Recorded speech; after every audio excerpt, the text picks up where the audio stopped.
The Complete Timeline of the Tarot, Part 2. By the end of the 18th century, the game of tarot was dying out in favor of more popular card games. But something else was happening to the tarot deck that went beyond the game of tarot. A new dawn for the tarot. It's said that used tarot decks did find their way into the hands of common folk. Not knowing how to play the games of the upper class, perhaps they invented new meanings to the striking illustrated triumph cards. Seeing a card like Death does give one a striking interpretation, or perhaps showing a lover's card to a lovelorn friend would elicit a potent emotional response. I think you see where I'm going with this. As the gaming usage of these cards dwindled, a new class and generation gave it a second life. Most academics credit this man with turning game cards into magical runes. And he'll get his due, but I think there was already a cartomancy movement underway, and he co-opted that enthusiasm at just the right time. Another group closely associated with tarot's rise as a tool for divination are the Romani, a traditionally nomadic ethnic group which you should never refer to as gypsies unless they've picked your pockets. Romani fortune tellers traveled throughout Europe, offering various forms of divination including palm readings, astrology, and cartomancy. While there's little historical evidence to suggest that the Romani were the first to use the tarot cards for fortune telling, their role in making the practice popular cannot be ignored. By the 18th century, Romani fortune tellers had become closely associated with tarot in the public imagination. The mystery surrounding the Romani people in Europe only added to the mystique of the tarot. Many believe that the Romani possessed secret knowledge passed down through generations and that their use of tarot was part of this ancient wisdom. In reality, the Romani were likely following trends of the times, and tarot as fortune-telling was another way to make a living. It was around this time that one of the most significant turning points in the history of tarot came. In 1781, the French Freemason and author Antoine Court de Gébelin published his work. Le Monde Primitif. Sounds like a nerdy lead-in, but imagine, if you will, a time when a very wealthy man from the ruling class had the ability to print whatever he wanted, even if it's a complete fabrication. But he knows he has one of the biggest publications supported by egomaniacal national leaders so that his voice will be heard above the others, and that a large portion of his readers will believe whatever he says as truth. It was a different time entirely.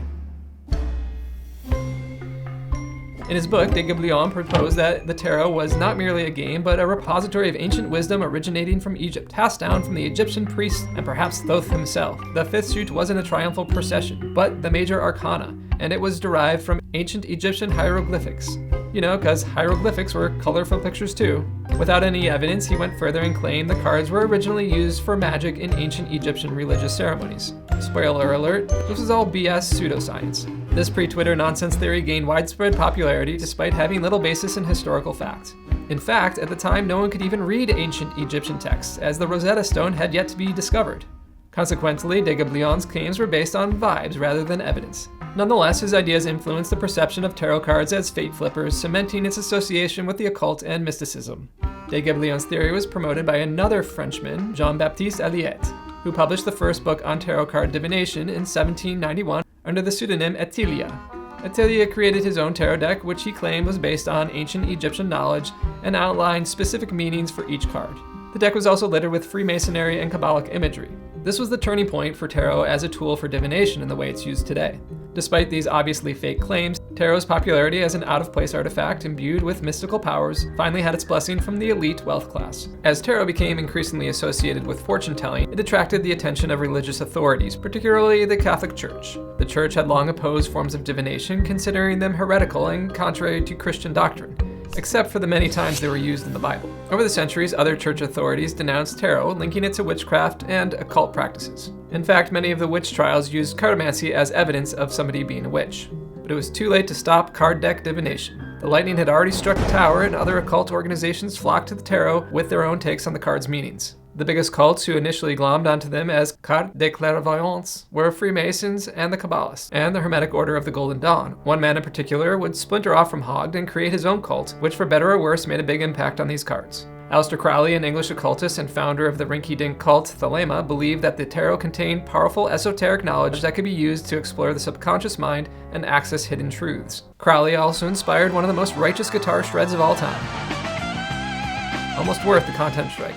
In the early 1940s, Crowley created his own tarot deck known as the Thoth Tarot, illustrated by Lady Frida Harris. This deck incorporated Crowley's deep, if not flawed, knowledge of Kabbalah, astrology, and alchemy. Crowley's influences on the modern tarot tradition and Sicilian health codes are profound, and his deck remains widely used among occult practitioners. If you want to know about this deck, check it out and more on the Playing Games Tarot playlists. Tarot, Playing Games Tarot playlist.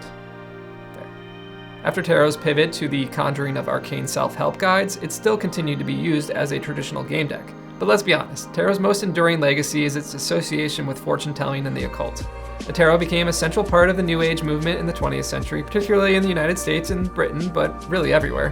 One deck that you've probably seen cemented the cards as the go-to fortune-telling prop. Here's the famous Rider-Waite-Smith deck. The deck came with Arthur Edward Waite's pictorial key to the tarot in 1910, which in many ways standardized the way the deck was read and let anyone who could memorize the book become a full-fledged tarot card reader. Thus, Waite and Pamela Coleman Smith's gorgeous deck, known as the Rider-Waite Tarot, became one of the most widely recognized tarot decks in the world, and its imagery is still used by most tarot readers today. Beyond strip malls, tarot has found a place in popular culture where it frequently appears in literature, film, and television as a symbol of mystery and dark magic. Tarot has also influenced modern games, inspiring new types of card games that incorporate its imagery and symbolic structure. For instance, Magic the Gathering has drawn heavily on Tarot's use of archetypes and mythological themes. Even the 2024 breakout poker video game Balatro features the major arcana and many occult themes. As mentioned, Tarot can still be played as a game. So at first glance, it might seem like Tarot's legacy is strictly fortune-telling, but that would be a bad reading on its history. Tarot's original 1425 game, The Hunt of Daphne by the Gods, ranked by their virtues, is a time-tested style and game mechanic. It also set the standard for the most enduring 4-player games. The classic card game Bridge takes Taroki's mechanics of trick-taking and careful card play and refines it into one of the most strategic games played worldwide. Then there's another Taroki descendant, the classic game Hearts. Just like Taroki, Hearts isn't only about winning each trick, it's about carefully losing at the right moments to avoid accumulating points. Board games borrow not just from Tarot's gameplay, but also its captivating artwork. Catan echoes Taroki's legacy by challenging players to make trade-offs in resources, gathering, and placement, forcing them to balance immediate goals against long-term strategies, sometimes even sacrificing a resource that might be powerful in a different scenario to secure a path to higher scoring settlements. Ticket to Ride is another colorful card placement game that owes a lot to Tarot. I'm sure you can think of many even better modern examples, and let me know about them in the comments. Using dubious anecdotes, someone might claim that tarot cards and playing decks themselves were invented for fortune-telling, but all signs point to no. In places like France and Italy, tarot is still lovingly played as a card game, yet it also holds significance in the world of cartomancy. However, this nuanced approach is often misunderstood by cultures that see these practices as mutually exclusive, missing out on the richness that comes from weaving together spiritual and cultural traditions over the centuries. Just don't take too much stock in the random layout of the cards. Cards and games should be tools for having fun, not gambling or fortune-telling. Those are just ways to make your already stressful life even more stressful. Do you know a lot about tarot or just want to say hi? Drop a comment and together we'll keep the history alive. Please share, subscribe, and like to keep this channel going. You are great. See you next time on Playing Games.